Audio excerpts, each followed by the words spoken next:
This episode is sponsored by Free Market Kids. Join the league of families who are transforming family time into unforgettable Bitcoin learning experiences. With our HODL Up Bitcoin mining board game, you're not just playing, you're building bridges, creating memories, and unlocking the brilliance of the future one block at a time. Traditional academia kind of shuts down that questioning. And that's one thing I love about homeschooling, is you give that environment for the kids to ask why. Can I just add a mom's point of view? And bring it back to homeschooling, bring it back to my own personal journey, being able to pursue things that I'm passionate about. We can't stop the lobbying and we can't stop the government from printing, but we do have control over what we do at home. Money is more than just a medium of exchange. It's a way for us, like language, to express what it is that we value. So I think of money as a medium of expression. But the challenge is, like language, it can also be censored. I want to bring it down to the family level. Increasingly, I'm seeing, especially in the millennial generation and the younger generation, we're seeing people that are just lost. In Canada, since the departure off the gold standard in 1971, we have seen a doubling of dual earner households and a halving of single earner households. Welcome to Bitcoin Homeschoolers. Today we have a real treat. Seb Bunney is joining us, and we've talked to him on multiple occasions, and I think you're going to find not only is his background really interesting and his ideas and things that he's learned through the research that he's done around parenting and obviously the relationship with money. These are things that if you are starting a family or thinking about starting a family, these subjects are really, really critical, and I think you're going to really find it interesting. With that, welcome, Seb, to Bitcoin Homeschoolers. Thanks so much for having me, guys. I remember we had a Zoom call. I think you guys reached out and we jumped on a Zoom call probably 2 years ago now, maybe, something around that. And immediately, and you and I, Tally, have connected on this, but I just felt such like a genuine, like thoughtful energy from you guys. And so I've always really enjoyed our conversations. So I'm looking forward to chatting. Oh, it's mutual. And then just to add to that, we had the opportunity to actually meet in person finally at Bitcoin Park. Of course, we caught you at an odd moment. You're a little getting ready for a big interview, so we caught you maybe not the best time. But so I would maybe for so moment you're a little getting ready for a big interview, so we caught you maybe not the best time.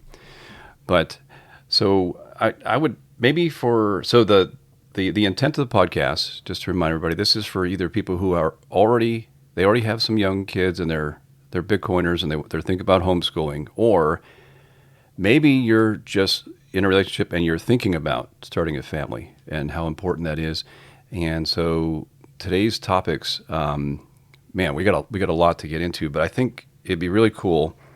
Maybe you could just give a little bit of your background, because I mean, between Looking Glass and Bitcoin Advisor and your book, I mean, there's so much there. But if you could just give a real kind of short introduction to anybody who maybe hasn't already heard that on your other interviews. For sure. So it's always so tough to know where to start. But I would say that my background, so I was a mountain bike instructor. I used to teach mountain biking in Whistler Bike Park in British Columbia. And I worked up in the Yukon teaching backcountry. And I've always had a passion for just supporting people in their own educational journey. And I love to be able to, I think I've always, since I've been a kid, like to teach others, teach my friends. I like to teach people and distill down these complex ideas. When it was mountain biking, it was teaching these complex biomechanical movements into their simplest form. And what I realized pretty early on when it came to mountain biking is that if I wanted to pursue a career of mountain biking, I had to have other passive income streams, because mountain biking doesn't really pay that well. And that kind of is what kind of pushed me into the world of investing, trying to understand our monetary environment.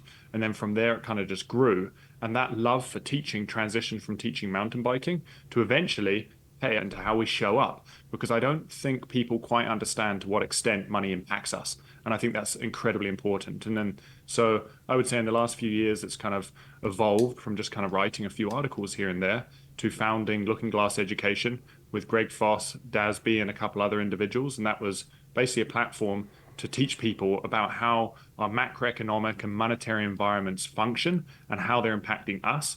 And that ultimately led to me writing a book called The Hidden Cost of Money, where I dive into these topics explicitly, how money weaves its influence into all these different areas of our lives. And I've just been totally humbled by that response. Right. I mean, the mission for the company we have, Free Market Kids, is all about money literacy. And we include Austrian economics in that as well as Bitcoin. And the idea is to give the kids the best chance for success in the future, for future happiness and success. It's so aligned with what you just said. So I mean, their passion for education, passion for money literacy kind of education as well. And then there's the passion that we've also talked about, and that is about the relationship side, specifically in a family. And one of my questions for you was, and you can go, if this is too personal, you just say like, bug off or whatever. But I was wondering if you would share what was the spark, like what is it that inspired you to be so passionate about those relationships? Like, I mean, that the family relationships, the parent-child bond. And again, you don't have to, if I've gone too far, you tell me it's gone too far. But I think it would be interesting to know what inspired you to kind of go deeper on this. That's such a good question. And honestly, I like going deep, so I'm more than happy to go anywhere you want to go. And in terms of that question, I would say there's kind of three main touch points, and I described these in my book. There was three main touch points that helped me find my way to Bitcoin, but they happened pre-Bitcoin. And it's only on hindsight and reflection that I realized, hey, these were kind of lining me up to understanding money and money's influence and educating. And I would say those touch points were, first, like my parents separated when I was about 5 years old. And that meant that my mum had to support myself, my two brothers, and she had to go out and put kind of food on the table, work her ass off to try and get ahead. And she was struggling. It was hard. And so in hindsight, looking back on this, I started to realize that, hey, our monetary environment plays a role in our parents' ability to show up authentically and how they want to show up and meet their children's needs. If they're incredibly stressed financially, then they can't do that to the same extent that they might want to. And then if we're not getting our emotional needs met, well, that leads to a whole other host of issues. And so when I look back on this on hindsight, I really started to realize, money is playing a role and it's weaving its influence into our relationships. And then the next kind of one was when I was about 9 years old, there was a scooter that I really wanted. And I saved for the scooter for about 3 months. And I remember walking into the toy store to go buy this scooter one day. I put all my blood, sweat, and tears into saving for it. I was so overjoyed. And I walked in there with my dad and my two brothers. And my dad was just like, I feel bad that you're getting a scooter and your two brothers aren't. So he ended up buying my two brothers a scooter, and I had to pay for mine. And I remember at the time just being like, life is so unfair. This is so frustrating. I was so angry as a kid. And that moment, when you think about it, it's the same as in finance, called the Cantillon effect, which is those closest to the monetary spigot benefit disproportionately. It's why we have kind of an elite ruling class that is closest to the monetary spigot that benefit disproportionately. But it was this on a microcosm level. It was those closest to my parents, those closest to my dad, the monetary printer, who benefited disproportionately. And so you start to see how our relationships, whether we're closer to the monetary spigot or not, are changing how we're showing up, whether we're left-leaning, whether we're right-leaning, whether we agree with intervention, whether we don't. And so again, looking back on this in hindsight, I started to realize, our relationships are playing a role in our political leanings, into how we think about money. And finally, I would say that when it comes to mountain biking, as I briefly mentioned, I realized pretty quickly that if I wanted to pursue a life of mountain biking, I had to create passive income streams, because mountain biking did not pay well. So then I started stumbling into real estate. And then from real estate, I went into options trading, futures markets, gold, and then eventually Bitcoin. But from this, it really made me realize that our monetary environment is hugely influential on our ability to show up authentically and pursue the things that we want to be able to pursue. And that ultimately led me down this path of, hey, I really want to be able to teach people about all of these connections where money kind of ties into, especially our relationship connections. And I've always had along this kind of journey, not only have I been interested in the financial markets and money, I've also been just really curious about psychology and how psychology plays a role in how we show up in the world, and how psychology, and especially in our early years, our developmental years, when our developmental years are impacted or influenced by certain external factors, how that impacts how we show up. And so that's what I've always kind of been passionate about. Yeah. So Talia and I recently have been talking about what's going on in the U.S. and comparing it to, for example, Japan's lost generation and young people who either delay or just outright don't even want to start a family. And I listened to a few Austrian economic podcasts and talking about things going on in the U.S. with those types of trends, and I'm like, this is exactly what you were talking about. It's almost like it's just the next step in terms of how extreme it is, but it's the same thing you outline in your book. You have a whole chapter just dedicated to the family unit. And I think that would be a great framework for us to use in this discussion. Seb, if you could give an overview of that chapter of how money ruins things for the family unit, and then we can kind of go from there, because you touch on a lot of those subjects in there, and there's a lot of recent stats now if you want to get further into it. Yeah, and I really want to dig into the psychology of money, because money literacy is an intellectual exercise, but how the kids deal with money as they grow up in this it's not hyperinflation yet, but the inflationary environment, and watching how their parents react to what's going on, and also listening, even when you don't think they're listening, they're still listening to the grandparents talk about the good old days when inflation was lower, or whatever they're absorbing will impact how they see money. And all of that is happening subconsciously. And so, and the subconscious mind affects your emotions, and everybody makes money decisions based on more on emotions than intellect. And so I really do want to touch on that as we go forward with our discussions. Absolutely. Awesome. No, I think that is a perfect place to start, because I think that it is relatable. And when it comes to money, I think one of the challenges we face is that many times people can't relate to it. We're always talking about kind of these more theoretical, philosophical, monetary ideas and economic-based ideas. And in reality, I think it's important to bring it back down to the relatable social environment, how it actually impacts us and our ability to show up. So I think where to start, I would probably start with the behavior, because it makes sense when we transition into the parenting side of things as to why money is impacting the parent-child bond. And so the way that I like to think about it is that money is more than just a medium of exchange. It's a way for us, like language, to express what it is that we value. So I think of money as a medium of expression. We express what it is that we value through the way that we purchase goods, the way we expend or spend our money. And so you can think about it. If you walk into a grocery store and you see someone purchasing grass-fed beef and organic vegetables, and then you see another person purchasing cigarettes and microwave meals, you can see by where they're spending their money what it is that they value.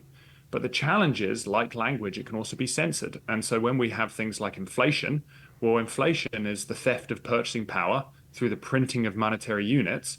And ultimately, that means that that's purchasing power that we once had, and we would be able to express wherever it is, whatever it is that we value. But instead, that purchasing power is being spent elsewhere in the economy by those that ultimately govern the monetary printer. And so the challenge is, let's just say for me personally, that I do not agree with war. So I would never express to the world that, hey, I support war and I'm not going to spend my money on things that support war. But the reality is that if we have a government with a monetary printer and they want to print currency units and then go and fund war, our purchasing power is being taken from us and being spent on war. So when you look at the economy overall as a holistic kind of being, you start to realize, hey, a lot of money is being kind of funneling towards war. That must mean the economy supports war. But that's not necessarily true. We've got a distortion of what it is that society values, because our purchasing power is being taken from us, being spent elsewhere. So it's impacting our ability to express what it is that we need. And the same thing is true with, say, capital controls. In China, because of their debt burden, because of the challenges they face, they're putting capital controls in place. So if you are a family, if you're a father with a couple kids and you want to support your family, and you realize, hey, our currency is being devalued very quickly, I want to go and store my capital outside of China in, let's say, some real estate or some property or whatever it looks like. Ultimately, capital controls prevent them from doing so. So that means that a father cannot express what it is that he values, which is, hey, I want to support my family. He's unable to do so because the capital controls prevent him from doing so. So ultimately, if you relate it back to childhood development, if you relate it back to our ability to show up, the same thing is true in psychology. If as a child we were not able to express ourselves to our fullest extent, then it leads to a whole host of issues down the line. If our parents didn't let us feel certain emotions, let's say anger or sadness, ultimately, if we did not learn how to feel those emotions later in life, it leads to a whole host of byproducts such as like anxiety and depression. Depression is just the depressing of emotions. Same thing with money. If we were not able to express ourselves monetarily, it leads to a whole host of byproducts in society. We get environmental destruction because we've got a consumer-based society. We start to see political challenges because obviously there's certain incentives in politics. We start to see a breakdown of the parent-child bond because parents have to work more because they can't support their kids' emotional needs to the same extent they might want to. So as you start to realize is that our ability to express ourselves is vital for us to be able to show up authentically, whether that's as an individual or whether that's as a community. And one way I like to think about how money actually impacts our needs is there's kind of three main areas that I'll touch on quickly. The first one is what's called time preference.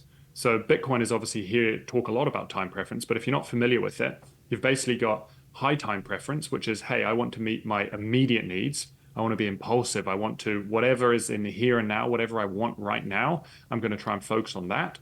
Or you have a low time preference, which is, hey, I want to think about the future. I want to think about building security, stability. So you're looking forward into the future as opposed to just trying to meet your immediate needs. Now, when our money is losing purchasing power one day to the next, unfortunately, our purchasing power is greatest in the present moment. So if our purchasing power is greatest in this present moment and it is worth less into the future, we're incentivized to think about spending our capital right now, meeting our immediate needs. So it's shifting our focus from this longer time preference where, hey, I want to think about the future, I want to build security for my family, and it's shifting into this, I need to spend this capital now. It's a very consumer-based society, a very impulsive-based society. So you can start to see how money is shaping how we're thinking, whether we're thinking about the long term or whether we're focused on the short term. The next one is kind of meaninglessness. When we have an inflationary environment where prices are rising, our cost of living is rising, putting a roof over our kids' heads is becoming more and more kind of out of reach, ultimately it becomes very hard to plan. And when we can't plan, well, it's very easy for meaninglessness to set in when we don't know how we're going to get ahead. And in psychology, there's something called our locus of control. And that is, do I have an internal locus of control, as in I believe that I have control over my future and my destiny and the path that I'm on? Or do I have an external locus of control, which is I ultimately have just kind of given in, I realize that the world kind of governs me. Those in positions of power control kind of my future. And from many countless psychological studies, we realize that people with an external locus of control have much worse health outcomes. They've got lower life expectancy. They've got increased allergies, health issues, you name it, and vice versa. People with an internal locus of control that believe they have control, they don't have this meaninglessness setting in, tend to have much greater health outcomes. They've got longer life expectancy. They're usually happier. They've got better relationships. And so we're starting to see that when our monetary environment doesn't allow us to plan, when it doesn't allow us to strive to get ahead, when it creates confusion because we don't know what food is going to cost from one day to the next or what the price of a property is going to be in 6 months, a year, 2 years' time, all of a sudden meaninglessness can set in. Not only that, but it can start to shift our locus of control. We start to believe that I don't have control over my path. I don't have control over my future. And that's scary. And I don't know about you guys, but increasingly, I'm seeing, especially in the millennial generation and the younger generation, you're seeing people that are just lost. They don't know how to get ahead. And we see this acutely if you just look at real estate.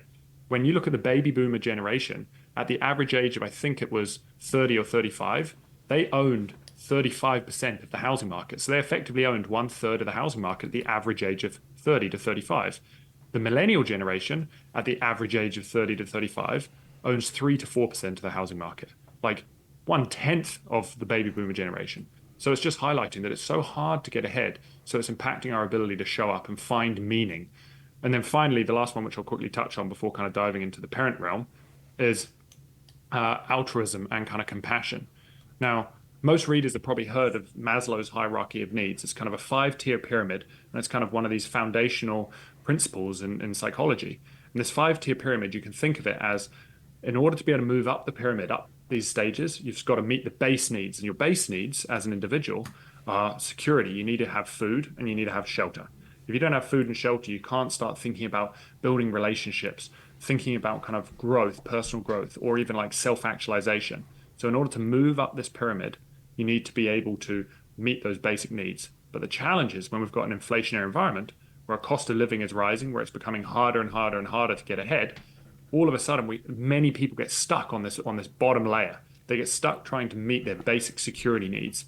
And ultimately, that means they've got less capacity to start giving back, to look inwards and ask themselves, who am I and how do I want to show up? What are my values as an individual? And so we get very stuck in this society where people, they don't have the capacity to give back to society, to be compassionate, to be more altruistic. And so these are just kind of three areas: the time preference, our ability to think about the future, the meaninglessness, our ability to find meaning in our life, and compassion and altruism, our ability to kind of give back and really think about who am I and how do I want to show up. But immediately you can start to realize that when money is broken, when money is losing value over time, it's altering how we as individuals are showing up. Money is way more than just this medium of exchange. It ultimately dictates our ability to interpret the world around us and show up authentically.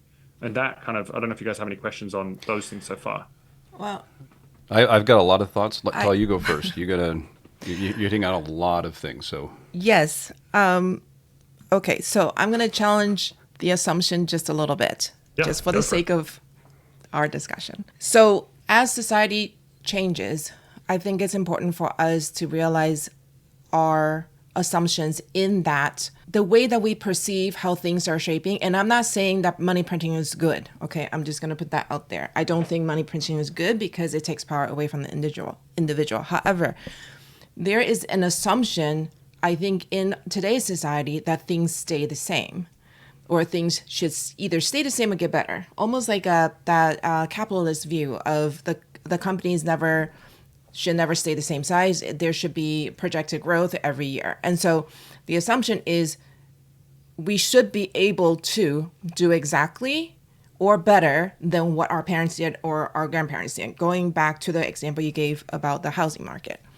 On the flip side of that is this, I don't know if you've heard of this expression, but they said that, I heard it somewhere, that when you look at monetary wealth, material wealth, America is obviously the wealthiest country, at least, in recent history. But in terms of spiritual wealth, we are the poorest in the world. And the question is why? Why are we so poor in our spirituality? Why are we so poor in our sense of belonging and community? And the rise in teen depression, teen suicide, things like that, right? And I have a hypothesis, unproven, just a thought in my head, that it has a lot to do with both the greatest strength that Americans have and also the greatest weakness, which is that we strive for independence. And so instead of young people starting out in the world in their community, in their generational support, the pride comes from, I can be independent, I can live on my own, I have my own house. When I get married, it's the nuclear family that matters the most, and they travel for jobs, etc. And so they lose that community support either from their families or their friends because they're off, they're chasing their dream job, right? So could there be a benefit to what's happening right now in that the inflationary environment is forcing families to stay together? And that seems like a bad thing from the monetary point of view, but from a spiritual wealth point of view, it actually might return them to something that's really valuable that we've lost for several generations. So that's one thing. The other thing is, like, if you think about a homogenous society like Japan, what is their greatest strength is teamwork, right? But what is their greatest weakness is that you have to conform. So if we take their experience and we combine it with our experience and then put them together, I feel like the new world or the new family can take the best of both of them. You can simultaneously feel like you can be self-reliant, but still live within the family support system, which I think benefits everybody as long as your relationships are healthy and the children. So that's sort of my challenge in the viewpoint that this is all bad.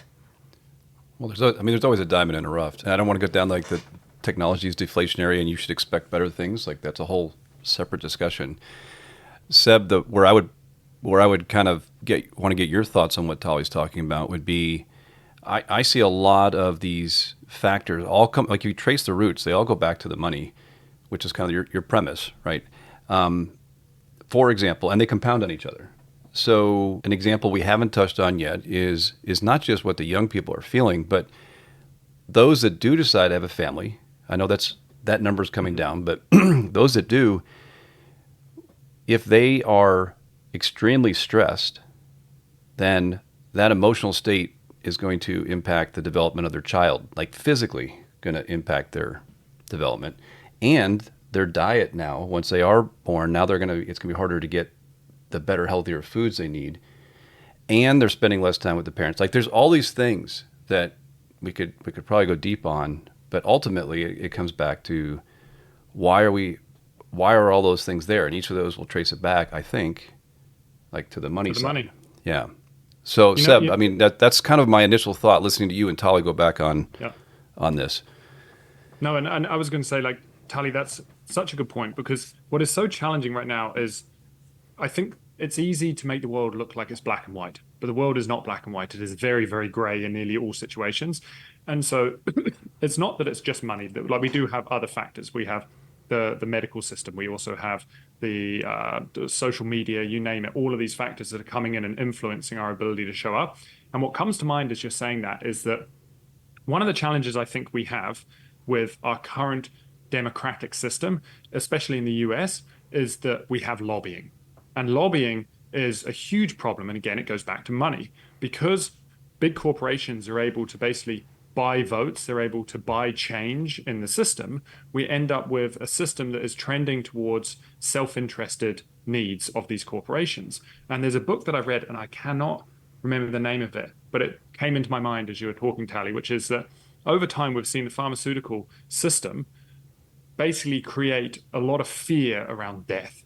And so we're trying to extend life. We're trying to basically feed the population pharmaceuticals to extend life. Whereas when you look at the Eastern system, one, they take much more of an Eastern medical approach, more energetic, more natural, holistic approach, which has been used for hundreds of thousands, millions of years.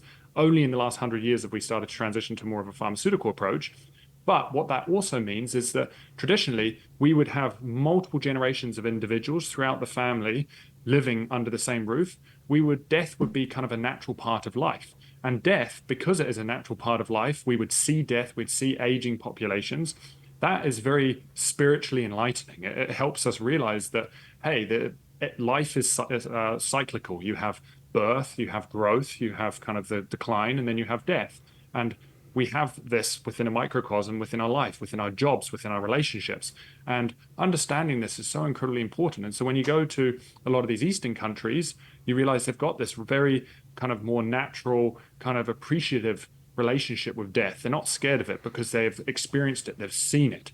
Whereas in Western culture, because of lobbying, because of pharmaceuticals, because we're trying to extend life, and not only that, but when people start to get sick, they start to move them into care homes, they start to move them out of the family. We've become so removed from death that all of a sudden we're not able to kind of garner the lessons that death teaches us. And not only that, but I think that because of the Eastern approach, is much more holistic, but not only that, because they are struggling financially. Many times when someone starts to get sick, within 2 or 3 weeks, they can be dead. In the Western approach, we have the opposite, where we feed people pharmaceuticals and we extend people's life for years and years and years and years. And so we see this slow decay. We see people just lose their personality, Alzheimer's, all of this type of stuff that makes us fear. We're so scared of the end of life.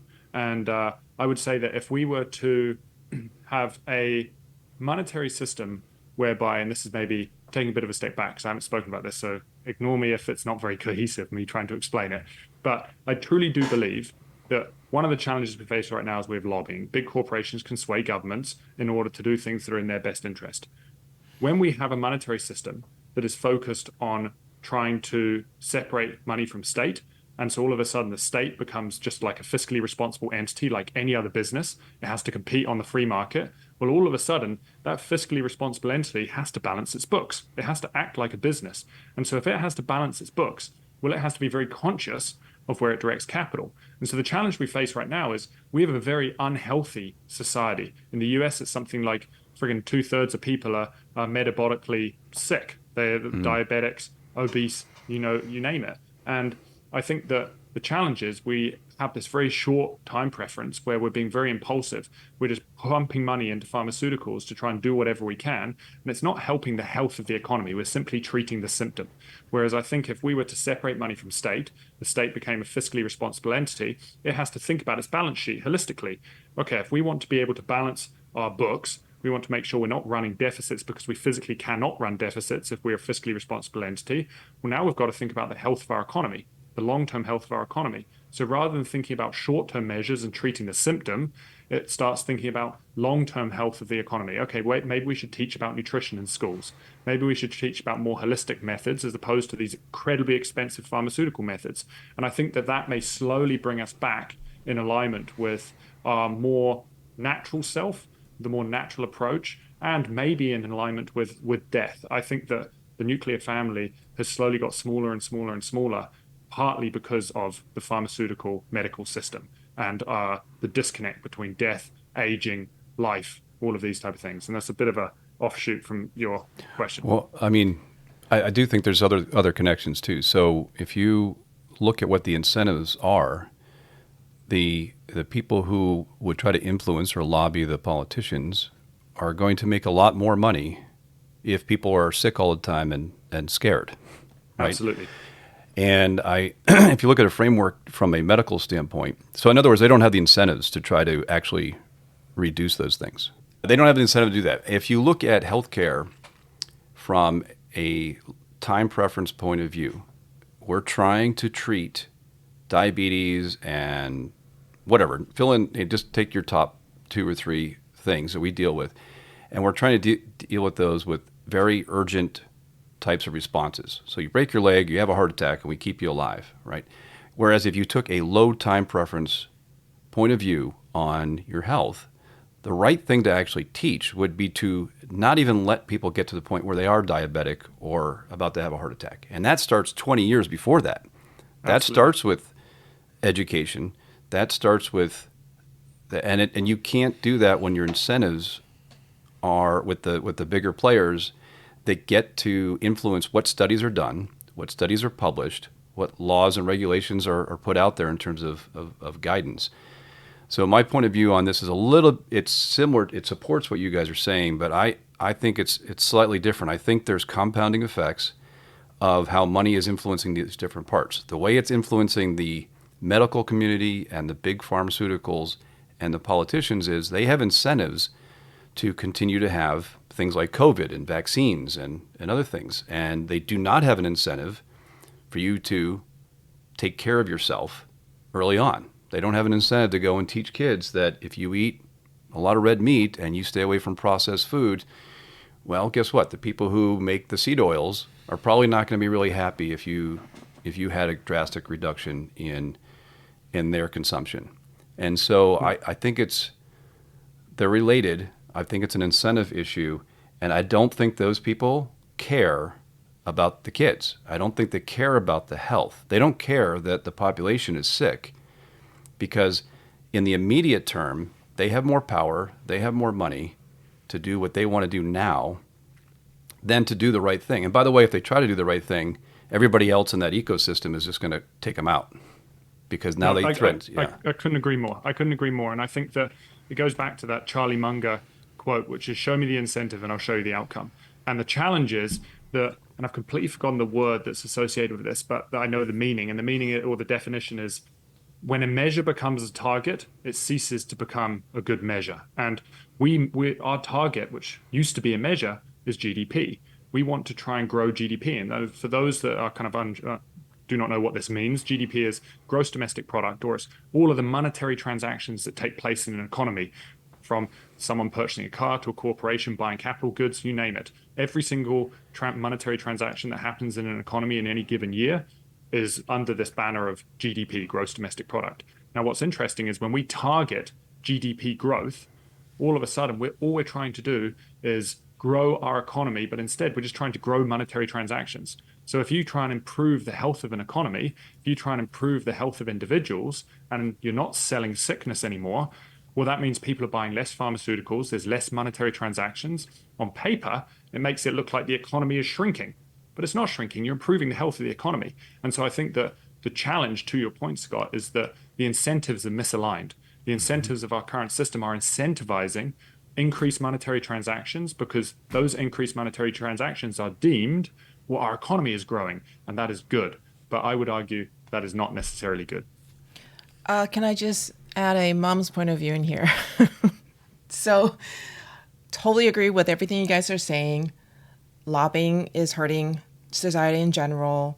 Money printing bad. Incentives not aligned, etc., etc. However, I want to bring it down to the family level because we can't stop the lobbying and we can't stop the government from printing, but we do have control over what we do at home, right? So if we go back to the parenting discussion, one of the things that I want to just mention is your view or your energy that you bring into it matters almost more to your kids than anything else. So let's say you are a parent and you're forced to work 2 jobs, right? But you do it cheerfully. You do it with loving heart, and your kids see you feeling happy in that you're able to provide for your kids. Whether you love the job or not, your attitude about the job is what your kids will remember. They won't remember the job. They don't care, right? But they're going to see it. So if as parents, we understand all these macro things that are going on. We're angry about the money printing. We're angry about lobbying being unfair and the pharmaceutical companies selling sickness. Then that's what they're going to absorb into their own set of belief system.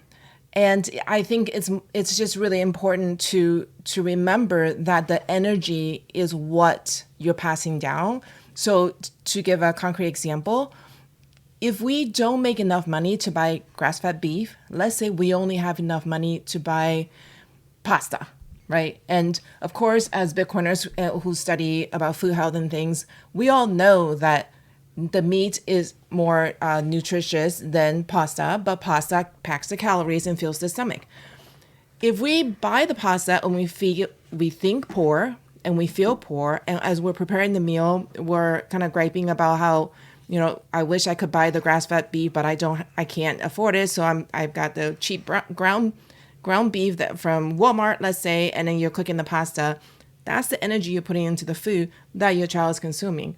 But if you're cooking the pasta and you've done your best, you buy the cheap ground beef from Walmart, but you pour in love as you're cooking, right? And you feed that to your kids, that will achieve something more than the other option, even if you can't afford the grass-fed beef. So I just want to bring it back to that level of a lot of things are out of our control, but a lot of things are still within our control. Yeah, actually, this transitions a little bit to, I was going to get to this. This is what I wanted to talk about towards the end, and that was, okay, it's great to set up a framework. Here's how money has and continues to impact the family unit.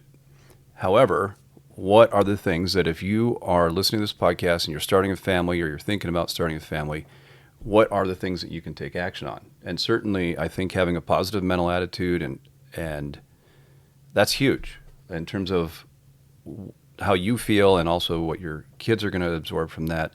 I would add, just like the title of our podcast is about homeschooling, even if you have to have 2 incomes to support your family, that doesn't mean that as a parent you can't teach them about good food. It doesn't mean you can't teach them about how money works. It doesn't mean you go through health literacy, money literacy, energy literacy, that you can still teach your kids no matter what. And so, Seb, actually, this is one of the things that I was hoping we'd get to today. In your chapter, you talk about everything from development in the womb to that those first 3 years after birth, and then of course we have some of the things that are longer term, like what you're dealing with circumstances. I would love to get your opinion on. It could be from low time preference, it could be health, it could be how do you lower stress, whatever it is. What are some of the things? because you've done a lot of research. I mean, I think you had like 500 citations in your book. Like, it's insane. I don't even know how you had time to read all that stuff. Based on what you've studied for this particular subject of the family unit, what would be maybe one or two or three things that if you could get a message across to those young parents or soon-to-be parents, what would be some of those things that they can take action on? For sure. And so, first off, I think it's really good to kind of frame that up. And you mentioned it very, very briefly, but it's like how is actually money impacting parents and ability to show up? We've kind of touched on it here and there, but I'll kind of mention it because it'll make a little more sense. First off, before a kid is even born, they're starting to be impacted by their parents' stress. So we know as when a mum is obviously feeling stress, she starts to release stress hormones. You start to get epinephrine, adrenaline, cortisol. Now, we know money is the number one stressor globally. In the States, it's something like 76% of people feel monetary stress. And not only that, but it's the second leading cause of divorce behind adultery, because people have different monetary views. So face monetary stress leads to divorce. So money is causing a whole heap of stress. And so when mums feel that stress, they start to secrete those stress hormones. The baby feels those stress hormones acutely. Now, if that baby is inside the womb, and obviously it's developing, it needs as much like nutrients and care as possible, and all of a sudden it's being flooded with stress hormones. Well, what does that do to the baby? Well, the baby has its nervous system, and if that baby feels too much stress, it can trigger a hypersensitive nervous system. So when the baby is actually born, that hypersensitive nervous system means that it can get stuck in these kind of stress responses. And so these stress responses are like fight, flight, freeze, which many of us have obviously read about in the past. There are evolutionary survival mechanisms to maximize our chance of survival. But let's just take a look at one. Well, let's look at freeze. If we were on the plains of Africa and all of a sudden we came across a lion and we were just like, I don't know if I can actually outrun this lion. Well, all of a sudden our body would go into a freeze response, realizing that we couldn't fight back, we can't flight, we can't run away. So our body would go into a freeze response. Our breathing rate would slow down. All of a sudden our cognition would slow, our nutrient absorption would slow, our digestion would pretty much halt. And what that would do is maximize our chance of survival of not being seen.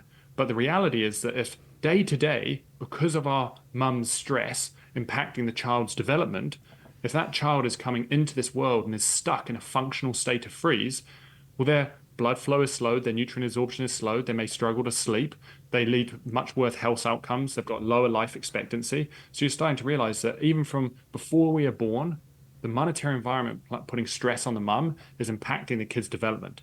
And then after we're born, we have the same issue whereby if our parents are having to work more because their monetary environment is putting a lot of stress on the parents financially, well, all of a sudden they may not be able to meet their kids' emotional needs to the extent that they might want to.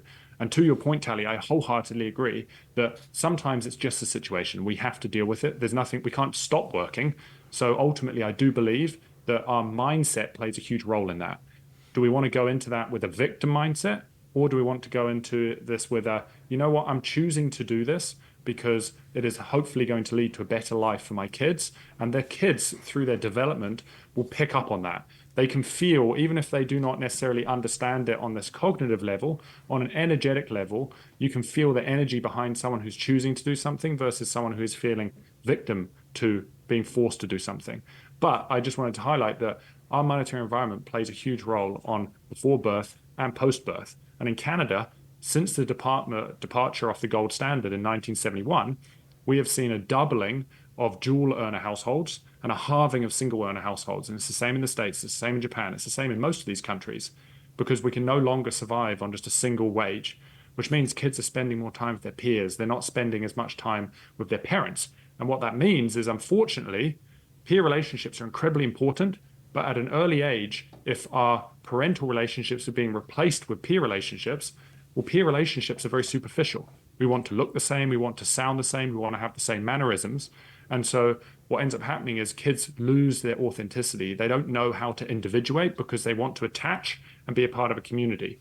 Whereas when we are raised and have strong foundational parental relationships, well, parents are obviously a lot older than us. They've got a lot more life experience, so they can pass down cultural information, they can pass down knowledge, they can pass down survival information, and that information can help the kid individuate so that when he actually spends time with his peers, he knows who he is, and he can stand ground as to who he is. And so it becomes a much healthier environment for the kid to be able to grow up in. And so I think that a couple different kind of points, which kind of I would say I'll take from my own personal life, which have made a huge difference to me, is one is like being able to support your kid in pursuing the things that motivates them. I feel really lucky that my mum, unfortunately, she grew up in a really challenging household. My mum's mum was an alcoholic and she got kicked out of the house when she was 13 years old and had to kind of fend for herself. But what that meant is that when I was growing up, my mum realized, hey, like she wants to be able to support me in whatever it is that I wanted to do. And so I realized that school was not for me. I dropped out of school at 14 years old because mountain biking was what was completely inspiring me. And when I'm inspired, that's when I learn. I do not learn in the traditional school system, traditional academia. When my brain is shut off because I just feel like I'm being kind of slammed with knowledge, it's not assisting me in my growth.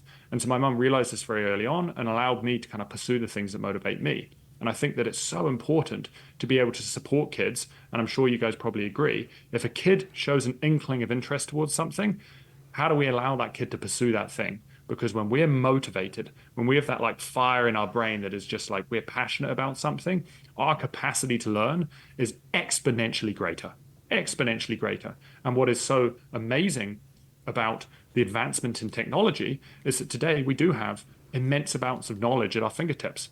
We don't, no longer do we have to go and get books and books and books out of the library or have the money to go and purchase books. We can learn about things simply by using the internet and using the tools around us, many of which are free or very cheap, which is phenomenal. And so I think that bring it back to homeschooling, bring it back to my own personal journey, being able to pursue things that I'm passionate about has made such a huge difference. And then I would also say, to be honest, like being able to have some form of outlet in the sport realm or in like the sport to me is a form of meditation, is a form of grounding.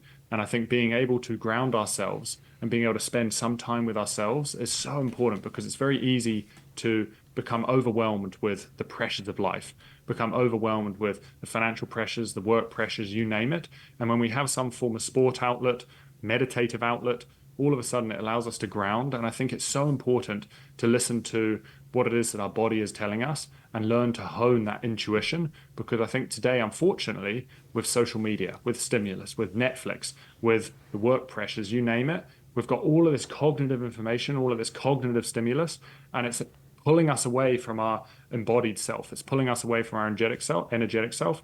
And I really appreciate people that put into practice, hey, I want to take some time each day to be able to ground and listen to what it is that I feel motivated to do. Because ultimately, that's also where we find out our passions and our drive and our direction and whether or not we're on the right path or not. And those are just a couple to kind of come off the top of my mind.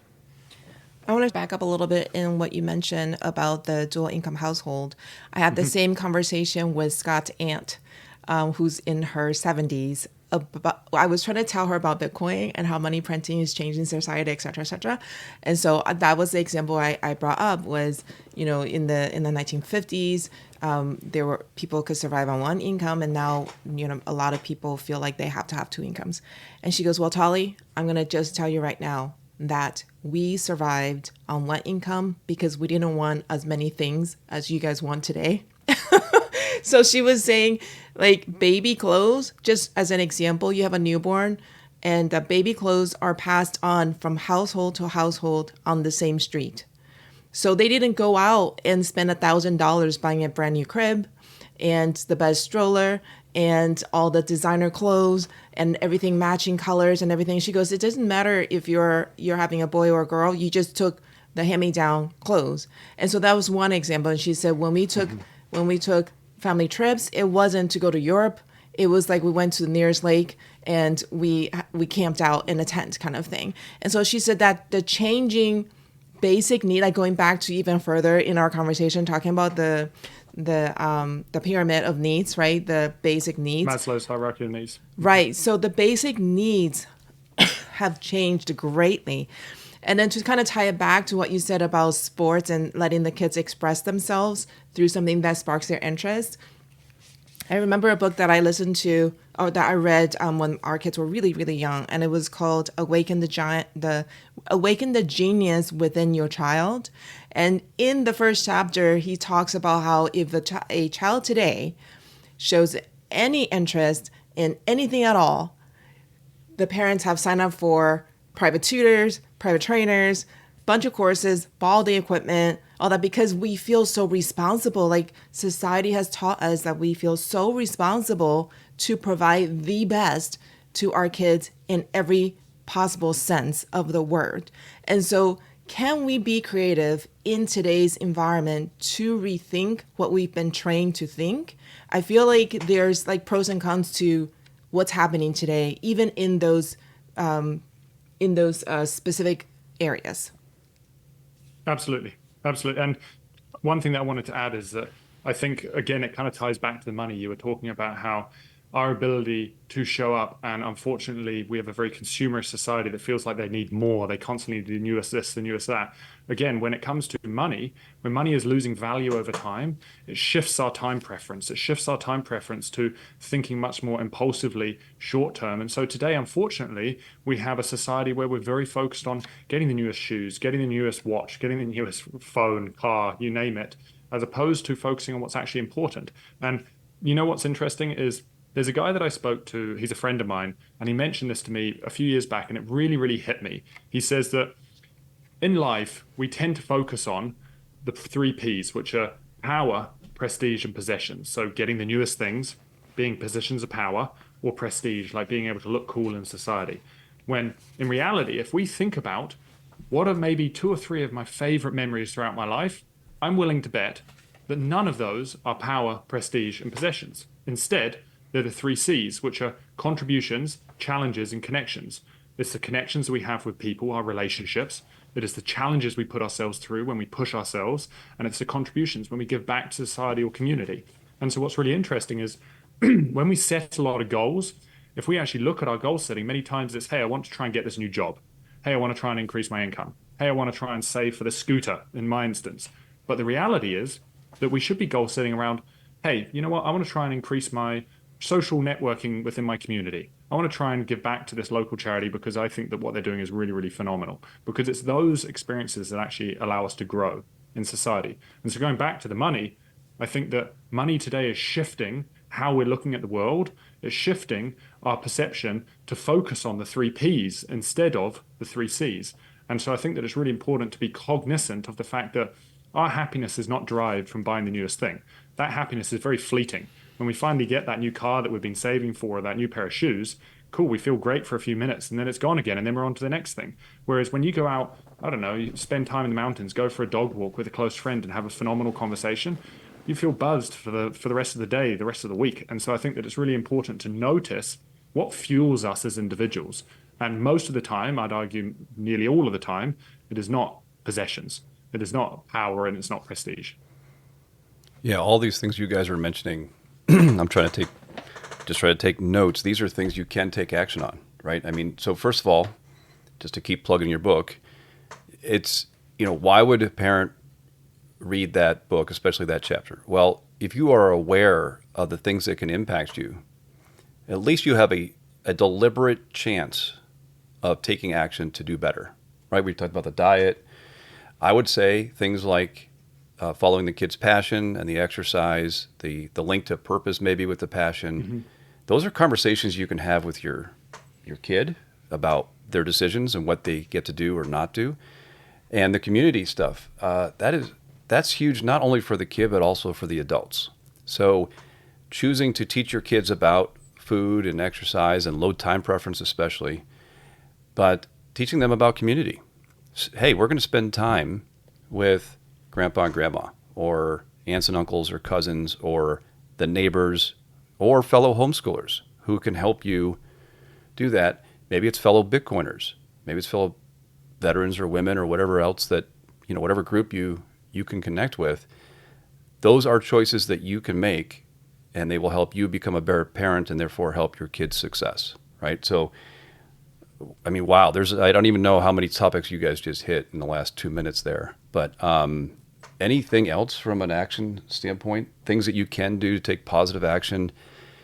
I get it. We can't solve all the problems with the money in the world right now, but having a family, I would argue, it goes a long way to helping out. And then teaching the next generation, because these things are also generational in terms of things we're talking about with the money. Like this could take decades to turn around. So the next generation, what are they learning about money and human interaction and human action for that matter? And anything else though? I mean, this is, fantastic set of things you guys have already mentioned. Other types of things that would help parents or soon to be parents to think about. I would say like one that is huge, and I feel that the Bitcoin community embodies this amazingly, and that is like critical thinking. And the challenge is that I think as parents, sometimes our belief structure is that, hey, the government has our best interests at heart. And the reality is that unfortunately there are, as we've discussed throughout this podcast, I don't believe that there are malicious people. Some people obviously do, but I don't believe there's malicious people. I think people, unfortunately, have their own self-interested incentives. And because of the incentives of the system, it leads to a breaking down financial system. It leads to wealth inequality. It leads to declining health outcomes. It leads to a lot of these pharmaceutical challenges that we're facing.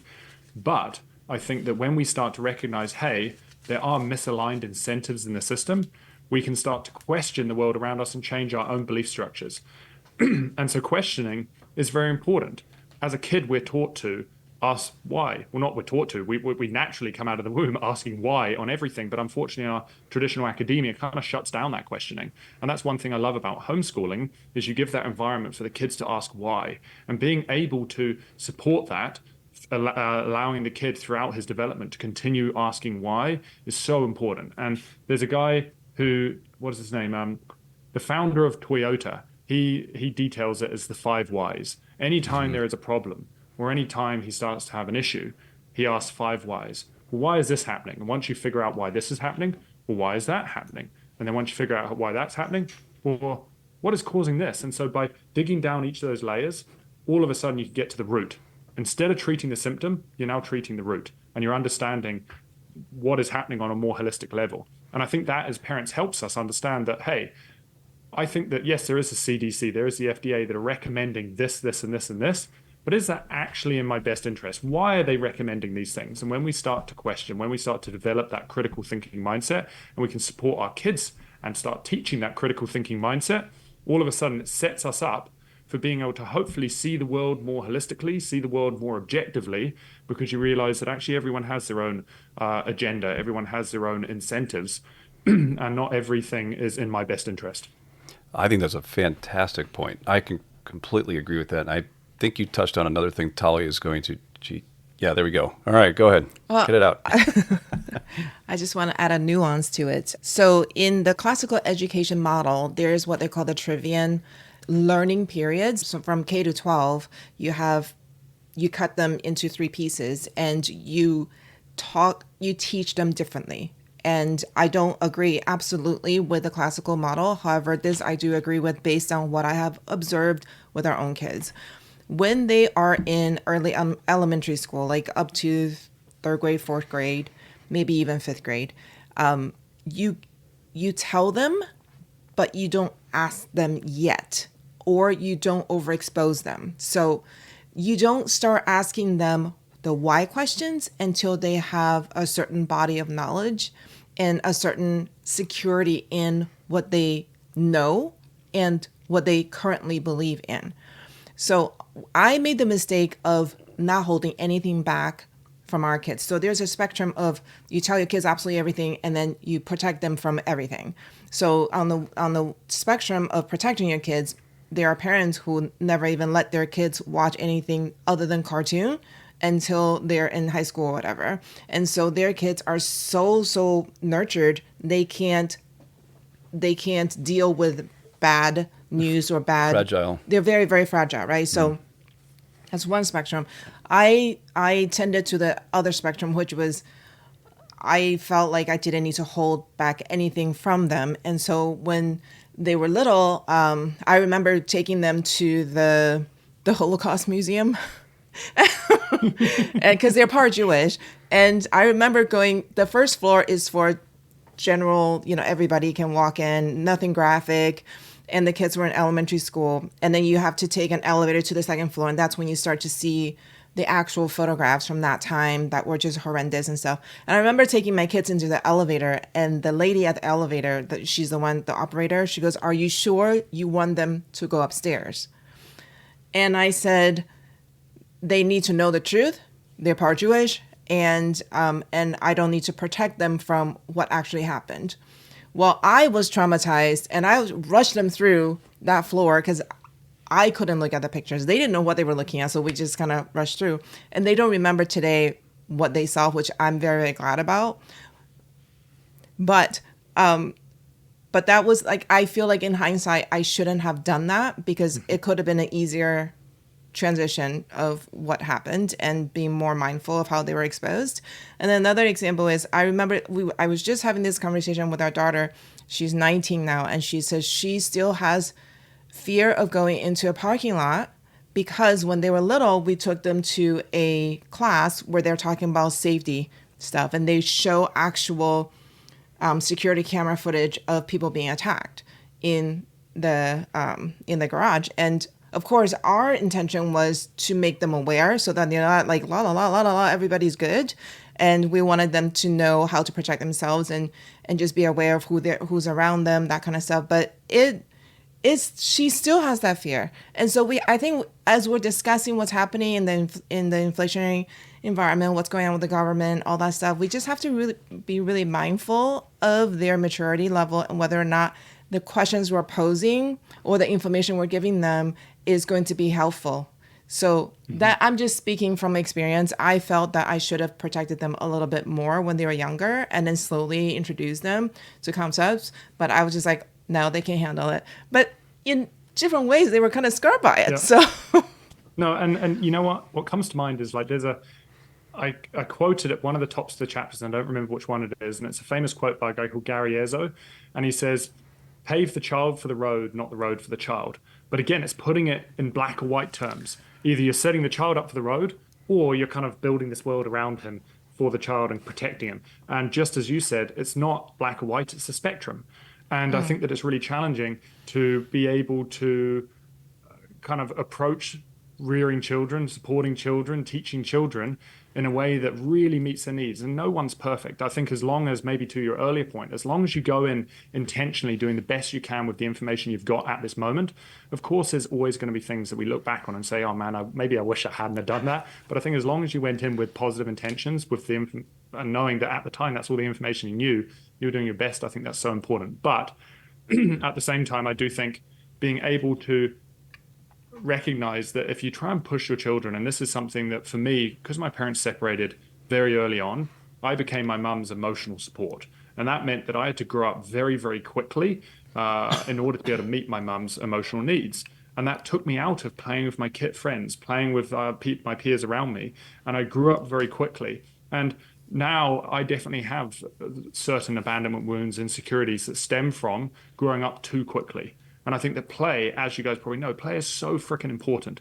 Play, peer relationships, being able to spend time being a kid is so important. And forcing that growth is not necessarily a positive thing. So finding that balance between setting your kids up, getting them to critically think, analyze, so that they're able to approach the world with a good head on their shoulders, while at the same time, not kind of skipping childhood and just kind of pushing them into, cool, you got to go to work, we're going to set you up, you know what I mean? And it's tough. It's really, really tough. And then one more quick point that I'll mention is, what's interesting is sometimes we think about, well, if a child can't remember it, did it really impact them? And there's a lot of studies that look at the difference between what are called implicit and explicit memories or beliefs. And they stem from explicit being, hey, this thing happened and I remember this thing happening. But we can have experiences that stem from the womb or within our first year or two, few months of entering this world that lay the foundation for how we perceive the world. Even though we do not have the neural pathway to remember that memory, it's impacted our belief structure. It's impacted how we show up. And so just because a child doesn't remember something doesn't mean it has not impacted how they perceive the world. Mm-hmm. This is great stuff. So, Seb, based on all the research that you've done, besides your own book and Looking Glass, right? Are there any other things that come to mind that you would recommend, resources like books or websites, organizations, whatever? Are there other things that come to your mind that you would recommend to Bitcoin homeschoolers or future Bitcoin parents out there? You know what? I would say that more and more, I've gone deep down the route of what is called somatic therapy, and it's how we move through trauma and how we store trauma energetically in the body. And I truly believe that as parents, understanding how our developmental kind of period impacts us as we move forward in life is huge. And I think that being able to understand how we hold trauma in the body, how we move through trauma is incredibly important. And so one book, which actually I think I recommended to you, Tally, is Waking the Tiger by a guy called Peter Levine, who's the founder of somatic therapy. And then another author is just called Gabor Mate. And Gabor Mate is a doctor based out of Vancouver. And he has got unbelievable amounts of knowledge in the realms of ADHD, child development, and just kind of illness and sickness in general, and how our developmental years and trauma can shape illness and how we show up in this world. And having an understanding of this is ultimately what set me up for being able to understand the connection between money and behavior and development, because I think those two things are incredibly important, and there's not enough people talking about these things. So I'd probably start there. That really it helped me immensely. But at the same time, if you want to learn more about the monetary side of things, I'd please check out kind of just lookingglasseducation.com, which is just our website, because we're really trying to distill down the macroeconomic environment, Bitcoin, how money is impacting us, to the layperson, removing a lot of that jargon. And again, a lot of these topics I discuss in my book, The Hidden Cost of Money, which is just on Amazon. Right. We'll have links to both Looking Glass, your book, and then we'll go through all your references here. I may need to reach out to you if I can't find the right name, if I don't grab it correctly. Any last things for either of you guys before we wrap up? Yeah, I'd just say, honestly, I can't thank you enough for you guys having me on. I hugely, hugely value what you guys are doing. And even though we haven't spent much time together, from the first time we met, I just felt like a connection to you guys. And so I feel honored to even just call you guys friends. And I can't wait to spend more time at future conferences and to be able to chat more, because I admire the path you guys have taken and the energy you put out into the world. Well, it's mutual. We love spending time with you. The journey that you've kind of helped tie along with the energy side, a lot of stories to share with you on that. And hopefully we'll catch you. Are you coming in for July? Are you coming down for the big conference in Nashville? In Nashville? I would absolutely love to. Unfortunately, I'm not. I've kind of got conflicting plans. I'm going to try and make it to Pacific Bitcoin. I don't know if you guys are going to head over to Pacific Bitcoin. I'm going to try and make it there. Okay. Yeah, we haven't figured out exactly what we're doing. I know that We'll figure it out. we'll figure But we'll most figure likely out. we'll be there. Yeah, we're trying to. The goal right now is to do it. We just haven't committed to it yet. So, Yeah. But all right. Well, we'll wrap up here. Thank you again, Seb. Don't go anywhere, because we'll talk to you right after we hit record here. And everybody, check out all these links. These are amazing resources, guys. You trust us. You're gonna really. Well, don't trust us. Verify for yourself. Go look at go look at these resources and see if you can apply it. Until next week. Yeah. Thanks.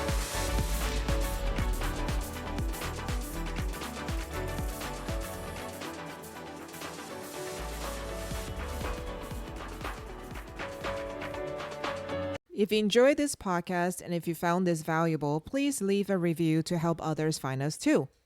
For those who prefer zapping sats, we love those too. We're on Fountain, we're on Noster, and we're on Orange Pill app. Also, I host a women's only Bitcoin podcast called Orange Hatter. And the mission of that podcast is to reach pre-coiner women. So if you know of someone in your life that you would like to introduce Bitcoin to, check it out. So Tali and I also don't have sponsors for this show. We are trying to build and run Free Market Kids. You can check out our products at freemarketkids.com. This includes the Bitcoin mining game HODL Up, which is a great introduction to Bitcoin. The school edition of HODL Up is always available. We also have the 2024 Halving Edition. It's going to be super deluxe. Very excited to roll it out. It is available on pre-sale at a 21% discount. Until next time, happy hodling.